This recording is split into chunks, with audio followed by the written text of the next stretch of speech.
Hello my lovely viewers, আসসালামু আলাইকুম। কেমন আছেন সবাই? আমি তো আলহামদুলিল্লাহ অনেক ভালো আছি। আজকের ব্লগটি অনেক ইন্টারেস্টিং হতে যাচ্ছে, সবাই দেখতে থাকেন। আমি তো নিজেকে প্যাম্পারিং করতে খুবই ভালোবাসি।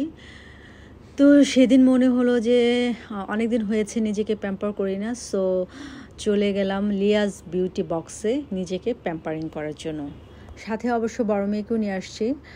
আর ছোট মেয়ে নর্মালি দেখা যায় যে ও পার্লারে সার্ভিস নিতে অতটা ইউজ টু না, মানে লাইক করে না, সো ওকে নিয়ে আসিনি, বড়জনকে নিয়ে আসছি। আর বড়টা তো আমার মতো খুবই লাইক করে এই ধরনের বিউটি সেলুনে এসে সার্ভিস নেওয়ার। তো ফার্স্টে আমি ম্যানিকিউর আর পেডিকিউর করে নিলাম। আর আমি আজকে অনেক কিছুই করব, তার মধ্যে আমার বেশি পছন্দ হয়েছে ওদের ফেসিয়ালটা। আর আজকে আমি যে ফেসিয়ালটা করছি এটা একটু এক্সপেন্সিভ, তারপরও এটা কিন্তু স্কিনের জন্য অনেকই ভালো। আর লিয়াজ বিউটি বক্স হচ্ছে অ্যাস্থেটিক বিউটি পার্লার। এখানে অ্যাস্থেটিক বিভিন্ন ধরনের কাজ করা হয়, যেমন আইল্যাশ পরানো হয়, নেল এক্সটেনশন করানো হয়, এ ধরনের অ্যাস্থেটিক অনেক ধরনের কাজ আছে। তো আজকে যে আমি ফেসিয়ালটা করছি এটাও বিভিন্ন অ্যাস্থেটিক মেশিন, মানে অ্যাস্থেটিক ওয়েতে করানো হবে, বিভিন্ন মেশিন ইউজ করা হবে, মানে অনেকগুলো ধাপ আছে, ধাপ পেরিয়ে তারপরে এই ফেসিয়ালটা শেষ হবে আর কি। আর যে বিউটিশিয়ান আমার ফেসিয়ালটা করছিল, এই মেয়েটা এত ভালো ছিল, এত কোয়াইট ছিল, এত হাম্বল ছিল এবং খুবই সুন্দরভাবে আমাকে সার্ভিস দিচ্ছিল এবং আমি ওর সাথে বিভিন্ন ধরনের গল্প করছিলাম।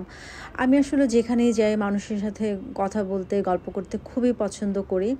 তো ও হচ্ছে ওর মেয়ের অসুস্থতা নিয়ে আমাকে বলছিল। তো আমি বললাম যে তোমার মেয়ের জন্য আমার মন থেকে অনেক দোয়া, তোমার মেয়ে ইনশাল্লাহ একদিন সুস্থ হয়ে যাবে। তো এই ধরনের বিভিন্ন গল্প করছিলাম। আর ও আমাকে বলছিল যে কোন মেশিনের কি কাজ আমাকে বোঝাচ্ছিল, আমি ওকে জিজ্ঞাসা করছিলাম। এখানে বিভিন্ন ধরনের মেশিন কাজ করছিল এবং বিভিন্ন ধরনের সিরাম এবং বিভিন্ন ধরনের টোনার বিভিন্ন কিছু ইউজ করছি। আর আমি ছোটোবেলা থেকে স্কিনের প্রতি এতটা, মানে স্কিন নিয়ে এতটা ওরিস থাকে, আমি দেখা যায় স্কিনের ব্যাপারে খুবই যত্নশীল। আমি স্কিনের অনেক টেক কেয়ার করি। আমার কাছে মনে হয় যে একটা মানুষের গায়ের কালার বা তার চেহারা এগুলো আসলে তেমন একটা বিষয় না, কিন্তু তার স্কিন, তার হেয়ার, তার হাত পাগুলো যদি ক্লিন থাকে, সুন্দর থাকে, বা সে যদি স্মার্টলি নিজেকে প্রেজেন্ট করতে পারে, এটাই তার সৌন্দর্য।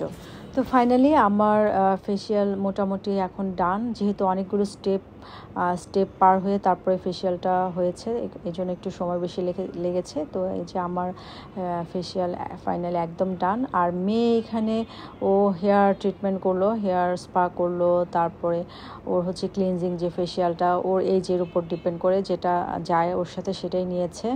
আর ছোটোবেলায় তো আমি দেখা যেত ওর হেয়ার আমি ট্রিটমেন্ট করতাম, হেয়ারের যত্ন নিতাম, কিন্তু এখন তো বড় হয়ে গেছে দেখা যায়। তো এই জন্য পার্লারে আমি চেষ্টা করি নিয়মিত প্রতি মাসে একবার হলেও ওকে পার্লারে এসে ওর হেয়ারটা ট্রিটমেন্ট করার জন্য। আর ওর হেয়ার মাশাআল্লাহ অনেক সুন্দর, ওর হেয়ার অনেক ভলিউম।